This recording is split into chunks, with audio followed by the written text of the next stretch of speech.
everyone, this is Anna from the Poko Moonshine family here. I have William as well. We're gonna make a new recipe today. It's bone broth, woohoo! I've heard that there's very good benefits to using bone broth. I wanna make Mimi's beef shank recipe. I'm making my own recipe so I know what's going in it. And it's kind of like a combination of different recipes. That's what we're gonna do today. First, you want to set your oven to 350 so that can go in right away. But next, we're going to go ahead and clean our bones. So I have two different kinds of bones.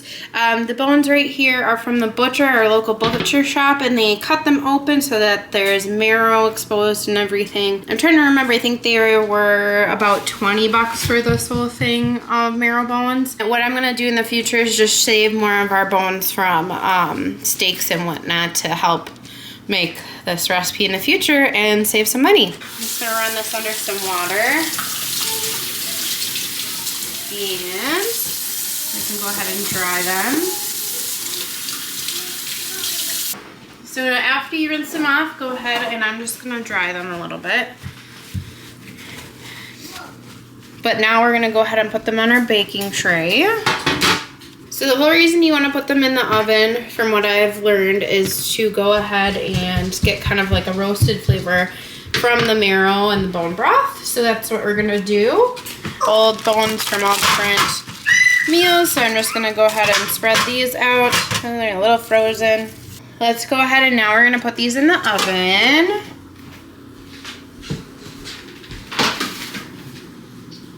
So again, the oven's set to 350, and we're gonna put these both in there, and then go ahead and start our timer. We're gonna set for 40 minutes. There we go. So now we gotta just wait for that. Okay, the bones have been cooking for 40 minutes, and so we're gonna pull these out.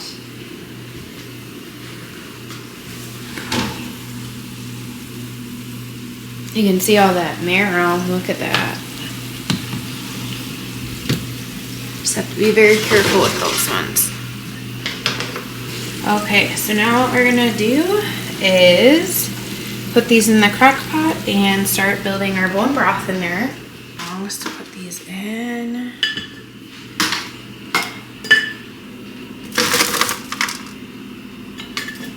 Look at all that bone marrow you can get out of there. Yeah. And I actually recently went to the doctor and they did a panel on me, and I'm a little bit low in folate and one other thing. So I'm hoping starting bone broth will help with some of that. Okay, so we got our bones in there. This is a tablespoon of salt. We use Redmond's real salt, so that's this big. If you guys see it, it's like the best salt that you guys can have. You know, it's clean salt. All their salts will have sugar and stuff in it, so this is a nice way. So I'm just gonna put that down first. Okay, and then we're gonna go ahead and add that vinegar that we have. So this is 2 tablespoons of vinegar that we're gonna put in there. And the vinegar just helps extract more nutrients from the marrow. Okay. And lastly, we're gonna fill this up with water to the top. So let me just go ahead and get some water going. Okay, there's all this liquid that came out. I actually didn't think to do that, but GT thought it would be a good idea to put all this in there. You know, it's probably got some good nutrients. Oh yeah, look at that. Don't waste that. It's like liquid gold almost. Okay, so now what I'm gonna do is now we will add the water. And you just want to fill it as high as it can go in your Instapot, or in, you know, in the Instapot I think there's a max fill line, but with this I'm just going to do it to the top of the crock pot bowl. And it's probably going to be different depending on what crock pot that you guys have, so just do it based on your machine.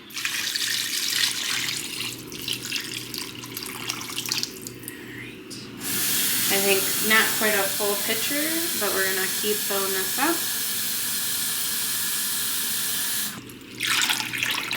So we'll fill it to about there. right, now we're gonna put this lid on, and now I'm just gonna power this to be set for 24 hours in the crock pot. So I'm gonna do 20 hours in there first, and you know, I've heard that to do it 24 hours, so maybe I'll add a couple hours when that goes off. And then we'll do another recipe for the beef shanks when I make those with this bone broth, but I'm super excited to see how this turns out. We'll meet you guys back in 24 hours when we take it all out and everything. So see you guys soon. Okay, our beef broth is done. It's been cooking for probably a little over 24 hours. Now it's warming.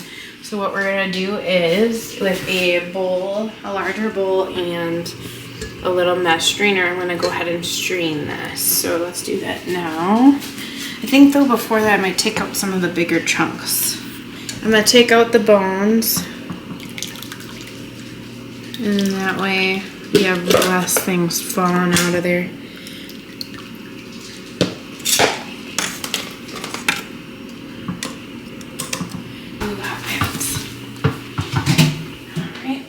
I got all the bones out, and now I'm gonna strain it in there.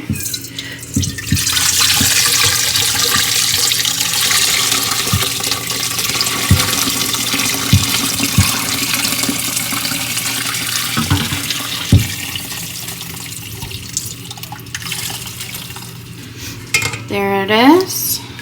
And next we're gonna start putting it into jars. We're gonna pour this into some mason jars, and I've heard other people say not to fill it full, to leave some space from the top. So we're gonna go ahead and do that. Yeah, like right there. We'll see, I have 12 jars, so. And I didn't really have a good pour spout, so that's why we're having some paper towels underneath to catch any drainage. Then we can loop back and show you how much we can put in our jars. Okay, so we got 8 jars. This last one, it wasn't quite full all the way, but that is okay. I'm going to use some of these for some beef shanks off of Mimi's recipe. We're gonna film that next, and the rest I'll probably freeze, or we'll see. I might drink some of it. If I drink some of it, I'll make a short for you guys, but we'll find out. But this is something I've heard that is really good and nutrient dense for carnivores, or just people in general, I should say. So then, yeah, I think it's a great, like almost like liquid gold. So we'll definitely try it out. So thank you guys for watching. Have a great day. Watch this video right here.